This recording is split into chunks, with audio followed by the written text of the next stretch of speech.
Welcome back. You're watching To The Point. The new year began with a sharp increase in ceasefire violations along both the line of control and the international border in Kashmir. Both India and Pakistan have accused each other of provoking them. Both sides have suffered injuries and deaths, and in addition, the civilian population has been forced to vacate its homes. So tonight we ask, why is this happening and what can be done about it? My guests are India's former High Commissioner to Pakistan, G. Parthasarathy, Pakistan's former High Commissioner to India, Aziz Ahmed Khan, the former Special Secretary of RNAW, Rana Banerjee, and the senior writer of India Today, Jyoti Malhotra. Mr. Parthasarathy, once again we are witnessing a spate of very worrying ceasefire violations both along the line of control and the international border. It happened in October, it's now happening all over again. How do you read or interpret this development? I don't share your worry, first, because you have to look at this in a historical context. What is happening now compared to what was happening between 1999 and 2003 is nothing. In 2000, but compared to what's happened between 2003 and 2014 is very much. But the fact of the matter is, between 2003 and 2007, there was an agreement, two agreements in 2003 and 2004. The first agreement was a ceasefire across the line of control, and that came after we... And it's virtually collapsed. No, now. just a minute. After we virtually plastered the Pakistani side. Why was the ceasefire being... So no. Listen, you are interrupting me without letting me have my say. Don't do it, Karan. Oops. Now, the fact of the matter is that that ceasefire was constantly violated because of infiltration across the line of control. We escalated it to a level that Musharraf called for a ceasefire in November 2003. That was followed by an agreement that Pakistan will not use territory under its control for terrorism. So you're not worried about what's happening at all? No, it can, but these levels of escalation is not something to be jumping up and down about. It has happened in the past, and the moment Pakistan respects the 2003 and 2004 agreements, we'll go back to business as usual. Well, you seem to speak as if you're talking on behalf of the government. Maybe you are, but no, I don't. For the audience, you're not. No, I don't. Aziz Ahmed Khan, let me bring you in. Again, don't insinuate, or I'll start. I'm not insinuating. Or I'll start insinuating. I'm not insinuating. I'll start insinuating that you are pushing the Pakistani You spoke with such authority that I simply had to correct the impression you may have given the audience. No, that impression you may have, not the others. Okay. Aziz Ahmed Khan, yesterday your Foreign Office issued a statement, and I'm going to quote. The people of Pakistan see this escalation of tension by India on the line of control and working boundary through continuous unprovoked firing and targeting of civilians as an attempt to distract our armed forces from their valiant mission against all terrorists. Is that just convenient political rhetoric, or do you seriously mean this? Because to most of us on this side, that feels like nonsense. I personally would go along with that statement, not just because I'm duty bound to approve whatever the government of Pakistan says, but I think that is the only logical conclusion that one can draw. You see, Ambassador Parthasarathy just now mentioned about the 2003 agreement. First of all, there was no agreement. In 2003, November 25th, Pakistan unilaterally declared ceasefire. India followed the following day, and that ceasefire held, and Pakistan at that particular time declared that ceasefire because India was constantly saying that this Pakistan tries to infiltrate. Gentlemen, this is not a show about how the ceasefire came into being and whether there was an agreement or whether it happened unilaterally. Those are niceties of the past. I'm now talking about the present violations. Do you genuinely believe that these violations are being done by India to distract you from your fight against terror on your western border? Do you really believe that? In the context of that theory of offensive defense or defensive offense, whatever you call, however way it was articulated, it makes logical sense. Okay. That it should be done. So, yeah. Our own Director General of the Border Security Force, Mr. D.K. Pathak, believes that the unprovoked firing from the Pakistani side is a deliberate attempt by them to ratchet up India-Pakistan tensions prior to President Obama's visit here on the 26th of January. Is that a theory that's acceptable to you?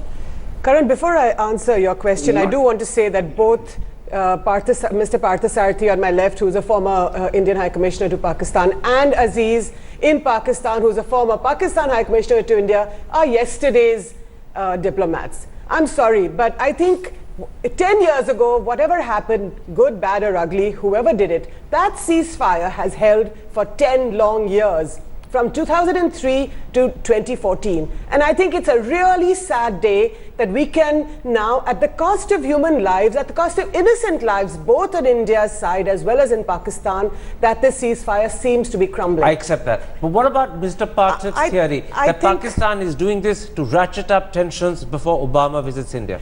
I think there may be some truth in that, and if you combine that with the episode of the boat on the maritime border, although I think that on the boat leave incident, the boat out. Let's not complicate the situation. I do think that there may be some truth in that. I think the fact that President Obama is coming to India for the second time in 4 years and is not going to Pakistan, I think there is some truth in the fact that also, especially if you link that with the withdrawal of US troops from Afghanistan. That the Pakistanis are somewhat unhappy and they want to create this sort of atmosphere of instability, if you like. Very quickly, I want to go to Aziz Ahmed Khan before I come back and touch a slightly different aspect with you, Mr. Banerjee. Aziz Ahmed Khan, is this being done by your army because you're unhappy that Obama is visiting India, that relations between what used to be your closest ally now are improving with us instead? Is this your way of signaling to America or to India you don't like the rapprochement between Washington and Delhi? I'm sorry, I don't agree with that at all. Pakistan has its own relationship with the United States. It's a very old relationship. India is having a relationship with the United States. That is the business between India and the United States. I think it will do. It's very good that US and India are on a trajectory of improving relationship, not unlike the past, and it will be good for the region. So I don't think that Pakistan at all is worried about that. This ceasefire violations are worrying and really should be paid attention to and taken care of, because we are completely baffled and we don't understand why the ceasefire escalation has taken place first in August and not now. Right now, it doesn't suit Pakistan at all to increase tensions here. Mr. Banerjee, let me bring you in at this point. One issue that comes to mind is that these violations are happening and they seem to be getting worse and worse each time they happen. Clearly, the ones that we are seeing are the worst ever. And clearly, for many people, the actual ceasefire itself now may be under question. But they're all happening after India announced a policy of fighting back toughly. Mr. Modi, Arun Jaitley when he was defense minister, Mr. Parikar now who's taken over, have made it clear, we're going to fight back toughly. After every response, there will be an even harder one from us. Is that policy of a tough response working to India's benefit, or is it simply, perhaps unintentionally, complicating further a situation that was already pretty difficult? Yes, I tend to go along with your latter assumption. Basically, you see what has happened the last 7 months, 8 months, the ceasefire violations have increased tremendously. It's now around 560 for the last 7 months, which is the highest ever in the last 3-4 years. I think that a message being conveyed by the Pakistani army is that, look, we won't back down by sheer, macho sort of overreaction from your side. And that is to be expected if you understand the psyche of, Pakistani establishment. Nobody there would like to be seen as weak against India. The other aspect is they are deliberately giving a message, and they are focusing on those villages or those areas which have Hindu population which earlier migrated from Pakistani areas. So it is heartland BJP constituency. So it is those areas which are being disturbed. Relief camps are being set up. There are 23 relief camps. 10,000 people from 14 villages have had to move out. So these people voted heavily in the recently concluded elections in favor of the BJP. So they are going to, the hope is that they'll put up a pressure ki bhai ab bas karo, kuch to karo iske liye, band karo isko. Very good points. First of all, you're saying that the so-called macho posture that we'll fight back even tougher is actually not working, because it's encouraging the Pakistanis to do the same. And secondly, the Pakistanis are now deliberately targeting what they think are BJP constituents or potential constituencies. So there's a double whammy of a sense there. In which case, what is it that both sides need to do to get out of what looks like a mess? We should de-escalate, we should exercise restraint, and we should gradually sort of lower the tensions without trying to worry about, who started the war and who started the firing and where it ended and what happened in the past. I'll bring in Mr. Parthasarathi because I know that the view you're expressing is one that he'll want to counter fairly vociferously. But before I do, You began by saying we should de-escalate. In other words, you're saying it's our job or responsibility to be the first to act. Well, it doesn't matter who is the first to act, but both sides should convey this message of de-escalation. Does it mean that both sides need to somehow establish some sort of talk before they de-escalate? A phone call at least? It didn't work. Recently, the flag meetings had a controversy about who fired when. It didn't work at all. It didn't work. I'll come to more time. Just let me say, what is the cause of escalation? Infiltration. And infiltration ended only after it reached a certain level of escalation in the past. The lowest infiltration. And so don't interrupt me now. I'm not interrupted you. Now, the fact of the matter is that that level of escalation has not been reached. I agree. If both sides can agree to de-escalate, fine. I have no problem. I agree with Rana on that. But if there is infiltration, it is a ready-made situation for escalation. There is a corollary to what Mr. Rana said, which he didn't express, but I'll point it out for you. It will only be a miracle if both sides simultaneously agree to de-escalate. One side has to take the initiative. That is always the case. Should India be the first to take the initiative? Karan, there are several channels of communication between the two countries. Anyone, we used them in 2003, we can use it again. But I go back to a fundamental point. If infiltration continues, it is an inbuilt situation for escalation. One moment, I want to come back to before I go to infiltration ended in 2004. He seems to be making continuing infiltration as a precondition that must cease before any attempt is made to de-escalate. Would you agree with that, or would you say, look, regardless of that? Statistics of infiltration do not show any upward trend. It's about 200 every year for the last 2-3 years. So this is a false condition he's laying down. No, there is covering fire for infiltration attempts. That is there. But the it hasn't statistics are the increased. same. It hasn't increased. No, just a minute. In fact, not only has it not increased. Till 2007. Again, till 2007. Do we need to go back into history to prove our points? No, I have to We're go living back in 2014. I go back to Since history 2007. because nothing has changed in Pakistan. Right. You made your point. Let me bring you in and put this to you. Is there any hint of hope that someone in the Modi government might be able to accept the logic of what Mr. Banerjee has put so forcefully, that neither side is gaining from this macho posture, that both are equally capable of hitting each other hard, that the civilian politician in the middle, the civilian population in the middle is suffering, and therefore, as a democracy, in the interest of our own people, we should perhaps start the de-escalation because it's our people that are suffering. No, I don't think so. I don't think there's anybody in the Modi government. I think the Modi government wants to send this message very strongly, not only to its own constituents in Jammu and Kashmir. And remember, there's an election that has just taken place, and they are hoping to help form the next government in Kashmir. But I think they also want to send this general message to India that we will have a very hard line on national security issues, especially Pakistan. You make it sound as if the Modi government's almost half hoist on its own petard. I think it is. Remember that it was India that cancelled the foreign secretary level talks with Pakistan. And I would also argue that we are playing into the Pakistan hand, I think. Aziz Ahmed Khan, there is a belief over here in the studio that the Modi government, much as it may want to see the situation de-escalate, is unlikely to take that first step. A, because of its own political compulsions in our Kashmir where it wants to form the government. B, because of its own image problems. Could that first step be taken from your side? I personally agree entirely with the position, both what Rana Banerjee said and what Jyoti said. I think this is a very deliberate hard line that is being taken by the BJP government in India, and I think that the avenues you sidestepped my efforts question. should be made. You've sidestepped my question. No, I'm Would not. the first step I'm be coming to taken your from question. Islamabad?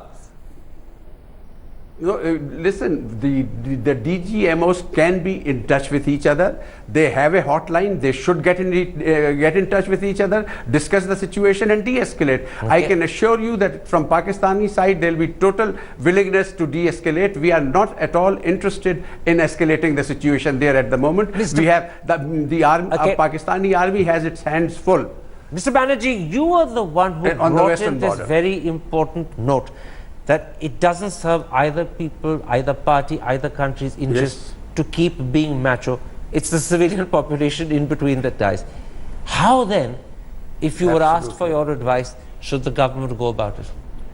Well, that's a difficult one, because the policy of not talking is actually self-defeating in a way, because we cannot put an end to all diplomatic channels. So the sooner that is restored, now that the elections in J&K are over, perhaps there is no need to have this type of a macho sort of a position. I'm intrigued by the position you've taken and the way you've articulated it today. To my mind, the thought that occurs is this, and I want to put it to you bluntly. Do you think the Modi government has slightly, what's the polite euphemistic word, bungled the relationship with Pakistan?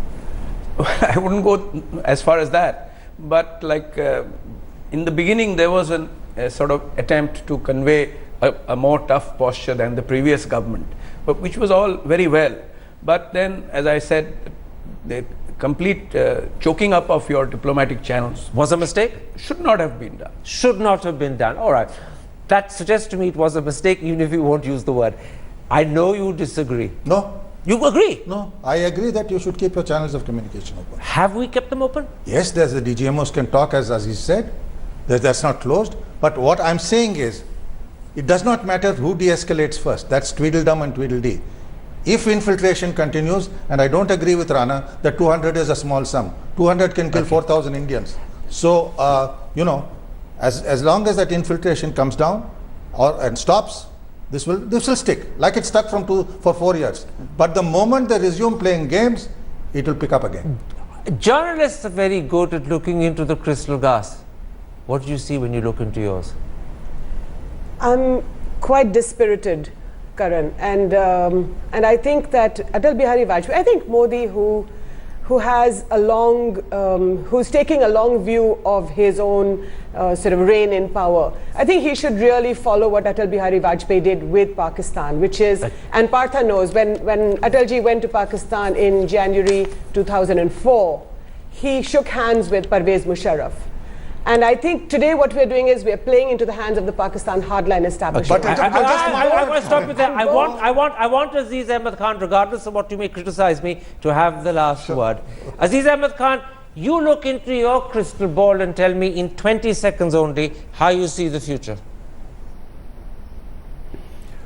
I think that it would be a shame if India does not take advantage of the gestures that Pakistan has made towards India since Modi government came into power. We have been consistently trying to resume the dialogue process. Pakistan has cried itself hoarse, asking that we should resume the dialogue process. I think it is about time that the Indian government came off its high horse and saw sense in opening the dialogue process, and there are several channels that can be explored, and I think that is the only sensible way. That is a point and at Mr. which Banerjee you and has Mr. talked a lot Banerjee of converge. good I can see points, Mr. Banerjee is nodding his head in agreement with you. The question is, will our politicians find a way of getting both countries out of what looks like a mess that they've both fairly happily made and seem to be stuck in? My thanks to all four of my guests for joining me. There we end this particular show. To have been, thanks for watching. Goodbye.